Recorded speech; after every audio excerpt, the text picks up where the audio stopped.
కానీ ఆ తర్వాత స్థిరమైనటువంటి జీవితం ఎక్కడ మనకి? అది రాజ్యమార్గం.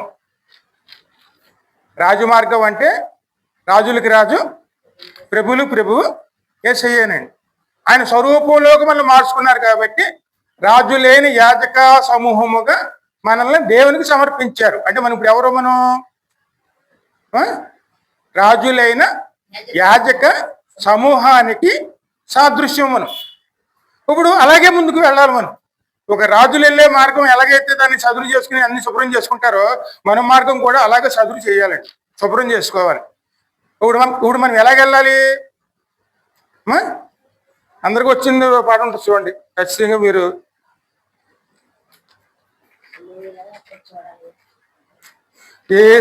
యేసుతోటివిగాను బోధుమా, అడ్డుగా వచ్చు వైర్వి గెల్వను, యుద్ధనాదంబుతో బోధుము. యేసుతోటివిగాను బోధుమా, అడ్డుగా వచ్చి వైర్వి గెల్వను, యుద్ధనాదంబుతో బోధుము. హల్లెలూయా. యేసుతో మనం ఎలాగెళ్ళాలి? టీవీగా వెళ్ళాలి. ఎందుకంటే ఆయనలా మనం మార్చుకున్నారు దేవుడు. నేను మన స్థాయిని తగ్గించుకోకూడదండి. ఎందుకంటే మనం ఎక్కడ వారో పరలోక సంబంధించిన వారు. టీవీగా వెళ్ళాలి, యుద్ధం చేయడానికి సిద్ధపడి ఉండాలి, యుద్ధాయుధాలు ధరించాలండి.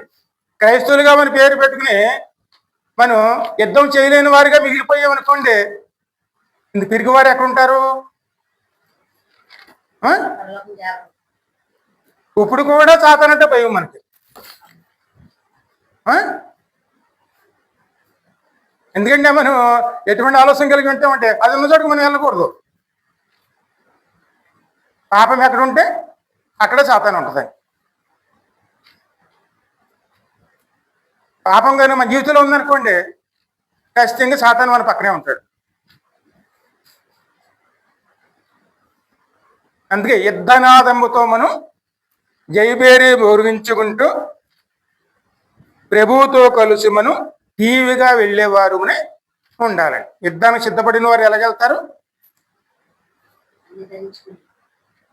ధైర్యంగా వెళ్ళాలి, సంతోషంతో వెళ్ళాలి, ప్రభువుతో కలిసి వెళ్ళాలి. యేసుతో టీవీగాను గోధుమ, అడ్డుగా వచ్చు వైర్వి గెలవను, యుద్ధనాదంబుతో గోధుము. రాజు సైన్యమందు చేరను, ఆ రాజు దివ్య సేవ చేయును. రాజు సైన్యమందు చేరను, ఆ రాజు దివ్య సేవ చేయును. యేసురాజు ముందుగా ధ్వజము బట్టి నడువగా, యేసురాజు ముందుగా ధ్వజము బట్టి నడువగా, యేసుతో టీవీగాను వెడలను, యేసుతో టీవీగాను వెడలను, యేసుతో టీవీగాను బోధుమా, అడ్డుగా వచ్చి వైర్వి గెల్వను, యుద్ధనాదంబుతో బోధుమా. హల్లెలూయా. ఇప్పుడు మరి ఎవరి సైన్యంలో ఉండాలి? ఏ చేత నడుస్తూ ఏతే సైన్యంలో ఉండాలండి. సాతానుతో పోరాడాలి, పాపంతో పోరాడాలి, మన అపవిత్రతో పోరాడాలి, మన మార్గాన్ని చక్కగా చేసుకోవాలి. ఈ లోకంలో మనం చేయవలసిన బాధ్యతలే. ఆ పనులన్నీ మానేసి మనం ఈ భూలోక పనులే చేసుకుంటూ అదే జీవితంగా జీవించేస్తూ ఉంటాం అన్నమాట.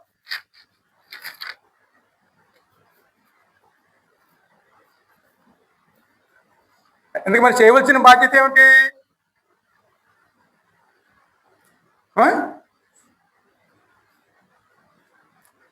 మార్గం ఎవరు సరళం చేసుకోవాలి? మనమే సరళం చేసుకోవాలండి. సిద్ధంగా ఉన్నామనుకోండి, ఖచ్చితంగా మన ప్రయాణం అంతా కూడా సంతోషంతో సమాధానంతో ఉంటుందండి. భయపడవలసిన అవసరం లేదా. టీవీగా వెళ్ళాలి. ఇక్కడ ఎవరితో ఉన్నాం? మనం యేసయ్యతో ఉన్నాం, యేసయ్యతో నడుస్తున్నాం. యేసయ్య మన రాజు, ఆయన సైన్యంలో ఉన్నాం. మనం ధైర్యంగా ముందుకు వెళ్ళాలి, యోగ్యులుగా వెళ్ళాలండి.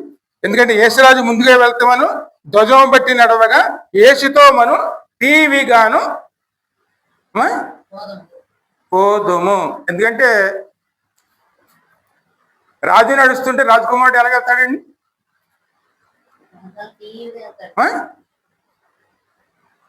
లేదా బానిసగా వెళ్తాడా?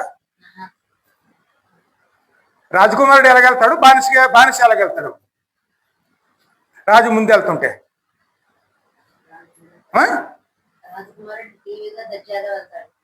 రాజకుమారుడిగా వెళ్తున్నావా లేకపోతే ఒక బానిసగా వెళ్తున్నావా? అంటే మన ఆత్మీయ ప్రయాణం ఎలాగుంది? అలా ఉండకూడదండి. అందుకే పిరికి వారికి పరలోక రాజ్య ప్రవేశం లేదు. మన ప్రయాణం పిరికితనంతో ఉందనుకోండి, మీ పోరాడలేమయ్యా, మీ బలహీనమయ్యా అని అనుకున్నాం అనుకోండి, పరలోక రాజ్య ప్రవేశం లేదు. అక్కడ స్పష్టంగా ప్రకటన గ్రంథంలో ఉందండి, పిరికి వారికి అక్కడ ప్రవేశం లేదండి.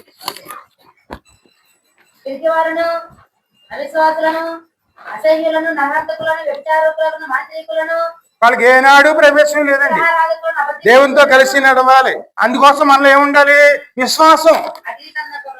ఏ విశ్వాసం అయితే మనలోనూ దేవుని ద్వారా ఏర్పరచబడిందో ఆ విశ్వాసంలో మనం సంచల మనస్తత్వాన్ని తీసి పక్కన పడేసి ముందు మనం ధైర్యంతో విశ్వాసంతో దేవునితో కలిసి ప్రయాణం చేసేవారు. అందుకే విశ్వాస కవచము ధరించుచు ఆ రాజు నాజ్ఞ మదిని నిలుపుచు, విశ్వాస కవచము ధరించుచు ఆ రాజు నాజ్ఞ మదిని నిలుపుచు అనుదినంబు శక్తిని పొందుచున్న వారమై, అనుదినంబు శక్తిని పొందుచున్న వారమై యేసుతో టీవీగాను వెడలను, యేసుతో టీవీగాను వెడలను, యేసుతో టీవీగాను బోధుమా, అడ్డుగా వచ్చి వైర్వి గెల్వను, యుద్ధనాదంబుతో బోధుము. హల్లెలూయా. మొట్టమొదటి ధరించుకోవాల్సింది ఏమిటి? విశ్వాస కవచమని. విశ్వాసాన్ని కవచంగా ధరించుకుని దేవుని ఆజ్ఞ, అది రాజాజ్ఞ. ఆజ్ఞ ఎక్కడ ఉండాలి?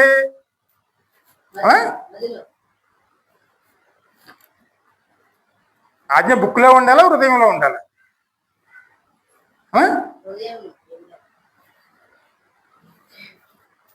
రాజాజ్ఞను మదిలో నిలుపుచు అనుదినంబు శక్తిని పొందుచున్న వారమై ప్రతి రోజు ఏ రోజుకి ఆ రోజు శక్తిమంతులుగా బలవంతులుగా మన దేవునిలో బలపడుతూ ప్రభుతో మనం టీవీగా వెళ్ళేవారు ఉండాలండి. అలా వెళ్తేనే క్రైస్తవుడండి.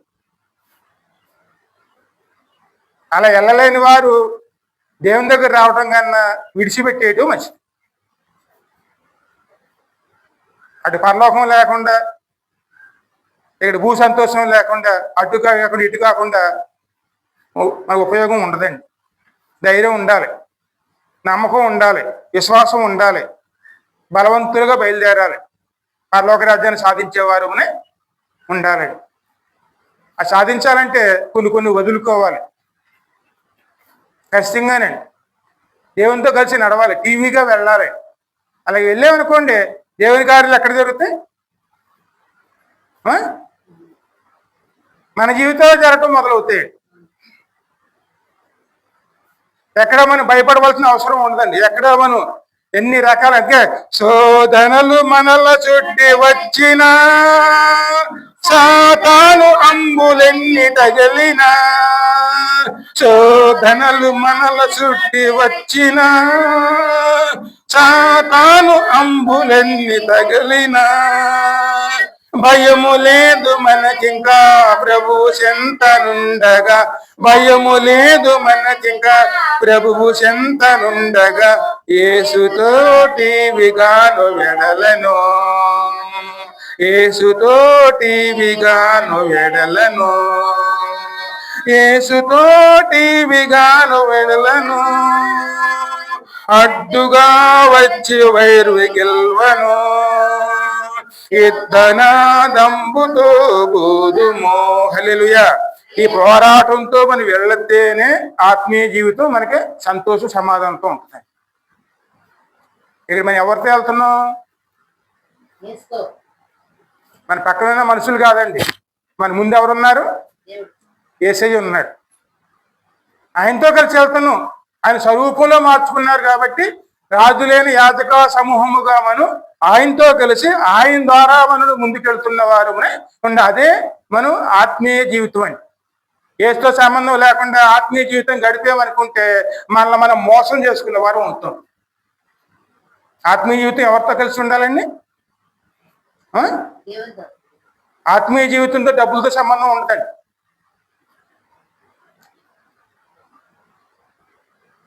ఈ లోకల మన అలంకరణలు కానీ, ఈ లోక సంపదలు కానీ, ఈ లోక ధనము కానీ ఆత్మీయ జీవితానికి సంబంధం ఉండదండి. కేవలం ఎవరితో ఉండాలి? దేవునితో కలిసి ఆయనతో కలిసి మనం ముందుకెళ్లేవారు ఉండాలి. క్రీస్తుతో కలిసి టీవీగా మనం వెళ్ళేవారు ఉండాలి. అలాగే వెళ్ళామనుకోండి ఖచ్చితంగా దేవుని కార్యాలు మన జీవితాలు జరుగుతాయి. సాతానికి అటువంటి వారంటే ఆ పక్కకు రమ్మన్న రావటానికి వాడు ధైర్యం చాలదండి. ఆ ఏపు కూడా రాడు. కేవలం ఎవరి దగ్గరికి వస్తాడు? సంచలన మనస్తత్వాలు ఉంటాయి చూడండి. ఇలా చేస్తే ఇది వచ్చేస్తుందేమో, అలా చేస్తే అది వచ్చేస్తుందేమో, అలా జరగకూడదేమో, ఇలా జరగకూడదేమో, ఇలా ఎందుకు జరిగింది, అలా ఎందుకు జరిగింది, ఈ మనసు మనలో పెట్టుకుని కాడికి ఇవన్నీ మనం ఏం చేస్తాయి? మన విశ్వాసాన్ని మనం పోగొట్టుకునే విధంగా చేస్తాయి. అందుకే ఎప్పుడు దేవుడితో వెళ్తున్నాం మనం ఎలాగ వెళ్ళాలి? ధైర్యంతోనూ, విశ్వాసంతోనూ, నమ్మకంతోనూ ఆయనతో కలిసి ప్రయాణం చేసేవారు ఉండాలి. అందుకే మనం ఎప్పుడు కూడా మన ప్రయాణం ఎప్పుడు కూడా ప్రభువుతో కలిసి వెళ్ళే విధంగానే ఉండాలండి. అలా వెళ్ళామనుకోండి ఆయనే మనతో ఉండి మనలో ఉండి ఆయన నడిపిస్తారు. ఎలా నడిపిస్తారంటారేమో యెషయా గ్రంథంలో స్పష్టంగా 30వ అధ్యాయంలో 21వ వచనం చూడండి.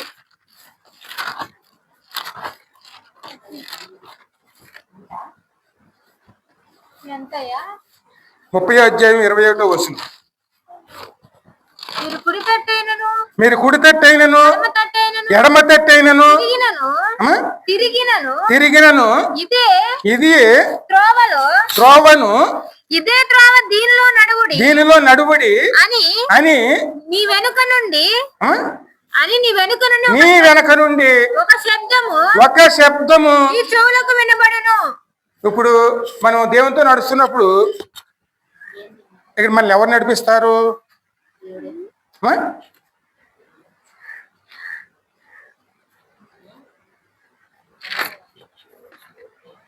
ఇక్కడ వాక్యంలో మనకి ఏం చెప్తుంది?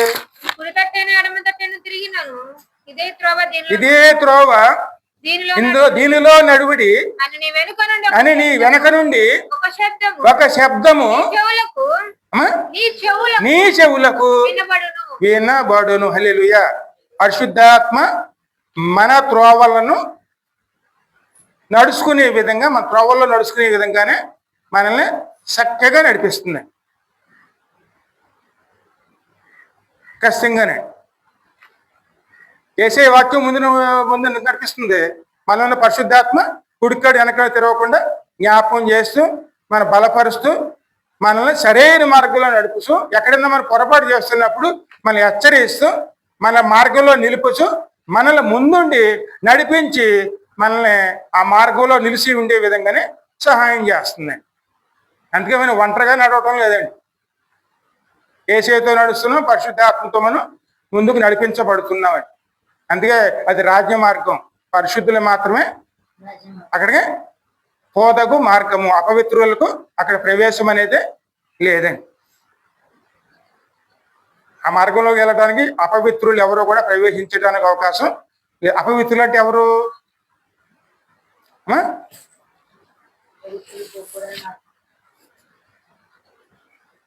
ఇందుకు మనం దేనికి దూరంగా ఉండాలి?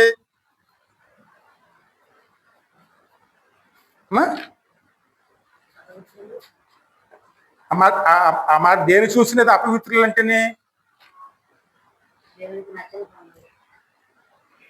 అయ్యా ఆ పనులు ఏమిటి? అంటే కొంతమంది తెలియని వాళ్ళు ఉంటారు కదా, తెలుసుకోవాలంటే కాసేపు మనం చెప్పాలి.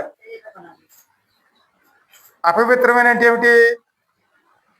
ఈ నోటితో మనం ఏం చేస్తామండి? అబద్ధాలు, అపవిత్రమైన మాటలు,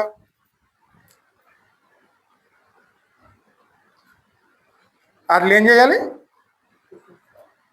అవి లేకుండా జాగ్రత్త పడాలి. మన క్రియలు ఏవైనా సరే, అపవిత్రమైన క్రియలు ఏవైనా సరే, మన కాంతి ఏదైనా సరే మనం ఆశించే మనసు మనం లేకుండా చూసుకుని దాన్ని మనం ముట్టుకోకుండా, దాని జోలికి మనం వెళ్ళకుండా మనం జాగ్రత్త పడుతూ అపవిత్రమైన మాటలు మన నోట్లోంచి రాకుండా, చెడు తలంపులు కానీ, చెడు ఆలోచనలు కానీ, చెడు క్రియలు కానీ మన ద్వారా జరగకుండా మనల్ని మనం జాగ్రత్త చేసుకుంటూ మనం దేవుడిచ్చినట్టు పరిశుద్ధతను కాపాడుకుంటూ ఆయనతో కలిసి మనం ముందుకు వెళ్ళేవారు ఉండాలి. అపవిత్రత అనేది ఎప్పుడైనా వచ్చినప్పుడు ఏం చేస్తుంది? పరిశుద్ధాత్మ, అమ్మ నువ్వు మాట్లాడుతున్న మాట తప్పు కాబట్టి అది చేయకూడదు, అదే మార్గం తప్పడేప్పుడు పరిశుద్ధాత్మ మనల్ని దారిలో పెట్టడం అండి. ఎందుకంటే అవసరం చిన్న అబద్ధాలు ఆడతాం చూడండి. ఎందుకంటే అది దైవజనులైనా సరే, నమ్ముకునే వాళ్ళైనా సరే, ఎవరైనా సరే అప్పుడప్పుడు చిన్న చిన్న అబద్ధాలు ఆడుతూ ఉంటారు. అబద్ధం ఆడపోతే నష్టం అనుకుంటారు. చిన్న చిన్నయే. ఎందుకంటే అక్కడ అక్కడ ఎవరన్నా ప్రయాణంలో ఉన్నారనుకోండి, అయ్యా ఎంత దూరం వచ్చారంటే ఇదిగో వచ్చేసామండి ఇక్కడే ఉన్నామని అంటారు. కానీ వాళ్ళు ఉండేది ఎక్కడ? అంటే మీలో నమ్మకం పుట్టిస్తాను ఏం చేస్తున్నాం? పాలు ఇరిగిపోవడానికి ఎంత కావాలండి? అంటే అంటే మనలోనే పరిశుద్ధత పోవడానికి ఎంత కావాలి?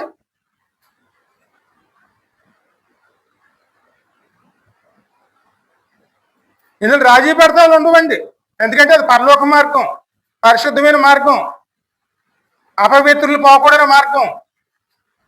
ఇటువంటి మనం జాగ్రత్త పడలేదనుకోండి, ఇంకా మనం ఎక్కడ జాగ్రత్తగా ఉన్నట్టు అవుతుంది?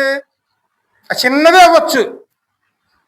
అయ్యా మేము ఇక్కడ ఉన్నామయ్యా, మేము వచ్చేస్తున్నామా అన్న దానికి నేనే ఇదిగో మీ దగ్గరలో వచ్చేసామండి ఇక్కడే ఉన్నామండి అంటే ఎలా ఉంటుంది?